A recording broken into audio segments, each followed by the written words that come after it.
Hi everyone, welcome to this training session. Brief introduction. So my name's Chloe. I'm a health psychologist in training from Liverpool John Moores University. As part of the course, I've undertaken consultancy with Wolverhampton's public health team to try and get older adults moving more in the area. By attending this training, you're supporting the delivery of this intervention, so for that I'd like to thank you. So, learning outcomes. During this session, you're going to become aware of the physical activity needs of older adults within Wolverhampton. You're going to understand the ask, advise and act principles of brief advice and its application to physical activity. And you're going to know how and where to access a supplementary leaflet which has been underpinned by specific behaviour change techniques that will complement your brief advice. So to start off with, I just want to provide you with some context to the physical activity rates of older adults in the area and also just the population in general. So this graph here is showing the population growth projection from 2018 to 2043. So as you can see, the over 65s age group is projected to rise much faster than all of the other age groups within Wolverhampton. So what this is telling us is that there's a lot of older adults within the area and this number is going to continue to rise over the years.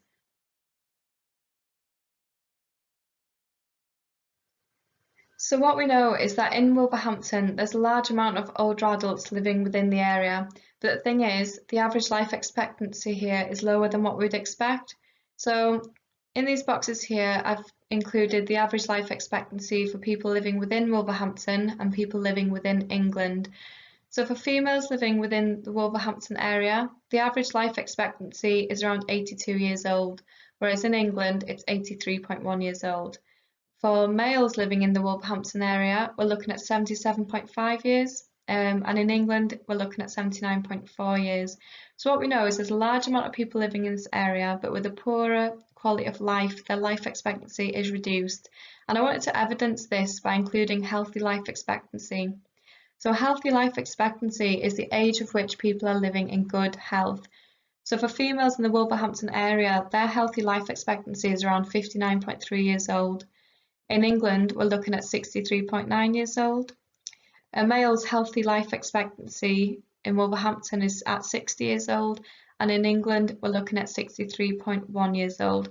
So what this means is, when people reach this age, they might start experiencing poor health. They might not be able to work until their retirement age. Now, this is going to put pressure on statutory services in the area, and also it means that people are living longer but spending more of that time suffering from illnesses that could have been prevented. And one way that we can prevent these illnesses is through physical activity.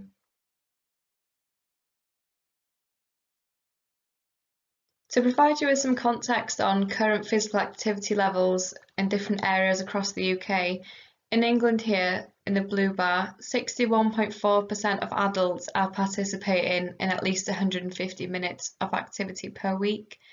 In the red box, we've got the West Midlands region, and around 57.8% of people are participating in exercise there. And in Wolverhampton, in the final box, only 55.1% of people are participating in exercise. Now, as you can see, there's clearly room for improvement. We need to improve this figure. This number needs to increase to get it close to what England is, or even more than that. The higher it is, the better.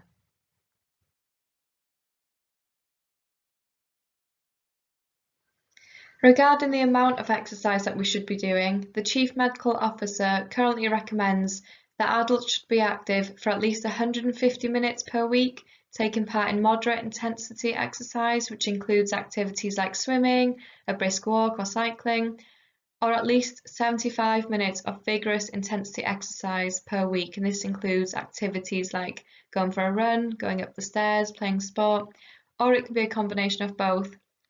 Now, these numbers are quite high. This might not be achievable for some people, especially older adults. So the message that we want to put across here is that something is better than nothing, and this is recognised within the recommendation as well.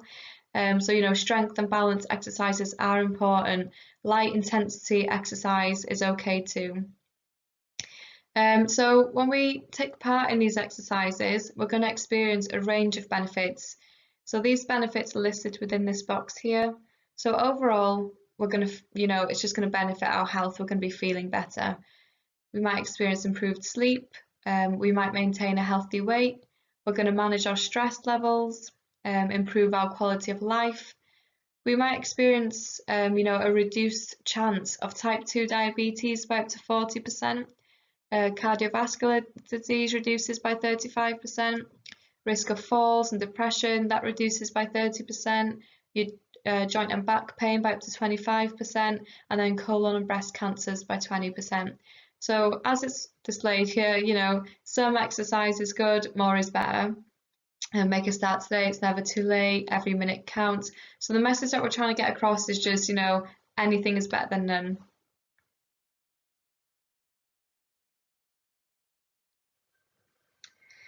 So the big question is, how do we get older adults moving more? Well, one method of doing this is through brief advice. So brief advice is a short, evidence-based intervention recommended by NICE Guidance, and it's a really interesting paper. If you're interested in this area, I've referenced it at the end and you can have a little read. And brief advice can be delivered by anyone who is trained in the necessary skills and knowledge. Brief advice can be delivered at any opportunity that you have with older adults to improve their physical activity levels, and it typically takes no more than a few minutes to deliver. Now, brief advice consists of the 3 A's, and this is something that I'd like you to remember, these magic 3 A's.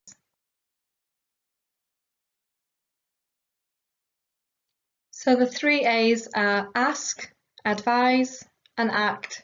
So you'd start off the brief advice by just asking the person how much they currently move in a day. You'd move on to advising the person on the benefits of physical activity. And I want to emphasize here that we're going to advise and not tell the person what to do. So as I'm sure we've all experienced, when someone tells you to do something, it might have the opposite of the desired effect. We might not do it. So, it might start that internal dialogue of reasons and excuses why we don't want to do something. And that is why, it's recommended that we advise and not tell someone what to do. And then you'd move on to the act element of brief advice. So you would act upon the advice by providing a behaviour change leaflet and signposting. So I'll tell you a bit more about this leaflet shortly.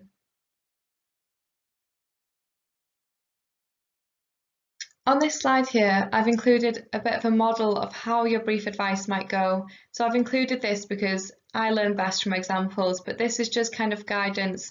Your conversation might not look like this. As long as you're using the brief advice principles, that's the priority.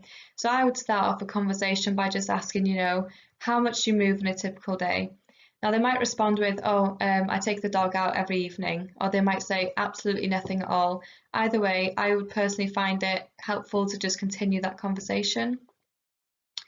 So I'd move on to the advise element of the brief advice and just say something along the lines of, so if you're thinking of doing more, I'd recommend including some strength and balance training. If the person appears interested, that's fantastic. Continue that conversation, continue to build their confidence and their motivation. You can provide them with the leaflet, which I promise I'll go through shortly. And within this leaflet, there's a page where you can signpost people to different activities. And then depending on your job role and service, if it's appropriate, you could make a note of that referral and then ask that person about their activity levels the next time you see them. That's just to continue that motivation. If the person isn't interested, that's absolutely fine. So, just explain to them, it's your choice, help will always be available. You can always return to me for more information or start exercising independently. So this is why it'll be useful to offer the leaflet despite their answer, because regardless of their current motivations, they could pick up that leaflet at a later date and just begin that exercise. Again, depending on your role and service, if appropriate, you could repeat this brief advice at future visits and at least once a year if applicable. So it's just checking in with them and ensuring that motivation.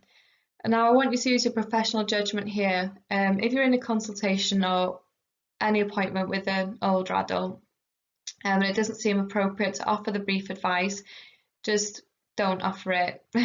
If there's another occasion where it might be more appropriate, do it then. So just using that professional judgment. And also, this entire conversation, if the person did appear interested, you're looking at maybe 3 minutes to initiate this conversation. If the person doesn't appear interested, that'll take maybe a minute to have this conversation. So hopefully you'll be able to fit this in within your role.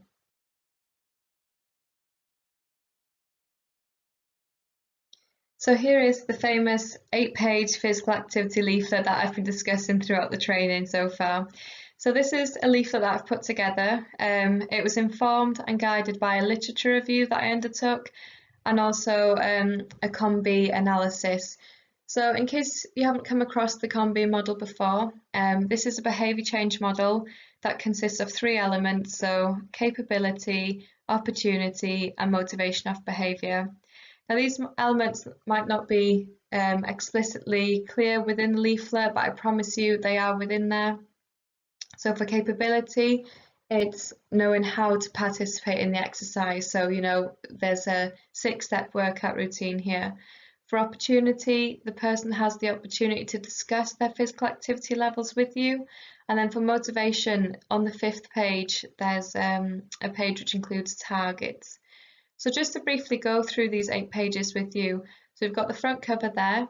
The second page, there's a space at the beginning for you to put the person's name, the date, your own name, and also your signature. Now the reason we've decided to include this is because it acts as kind of an agreement. It's kind of like a prescription style, like a contract, so that this person isn't just going away with a leaflet. This is a conversation that you've had with them, and you have told them that the next time you see them, you'd like to see where they're up to, how they've got on. Just below that, we've got a brief description of the benefits of physical activity, which I've gone through with you just previously. On the 3rd page, here is a 6-step exercise routine, and this is I made this so that it was applicable to do at home. So it involves equipment like a full water bottle or a bag of sugar, or being able to lean on the back of a chair to do some of the exercises. On the 4th page, we've got someone to demonstrate the exercises in action as a bit of a visual aid. On the 5th page, as mentioned, here are the targets, so maybe saying what days of the week they're going to participate in the exercise, who they're going to tell, different motivational elements. And then on the 6th and 7th page, we've got an area for signposting. So these are all the activities which are on in the local area, and there's some fantastic offerings at the moment. So there's a walking hockey group, and also a daytime disco which plays like 50s, 60s and 70s music, which looks great. And yeah, so that's the leaflet.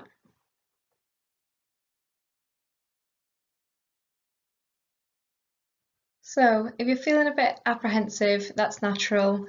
Some people can feel a bit apprehensive about talking about risk factors for premature death and ill health, such as physical inactivity. But these conversations have a crucial role in improving the health of our population.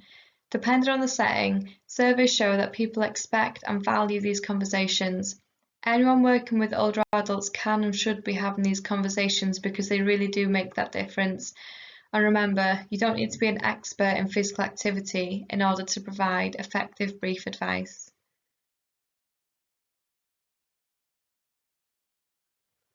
So, to summarise, Wolverhampton has lower physical activity rates than most of the UK. Wolverhampton has a large population of over 65s, and moving more will increase their life expectancy and overall quality of life. So some of the take-home messages are that we can get older adults to move more by initiating the ask, advise and act principles of brief advice and providing the behaviour change leaflet, and that moving more is what we're looking for. So light exercise is better than none. So if you remember anything at all from this session today, let it be the 3 A's, and that moving more is what we're looking for.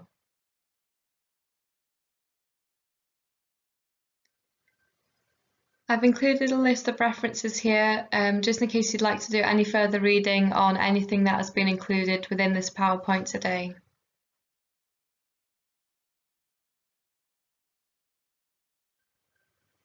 So thank you very much for attending this training today. I really appreciate your time. If you've got any questions, please contact the public health team using this email address below. Thanks very much. Bye.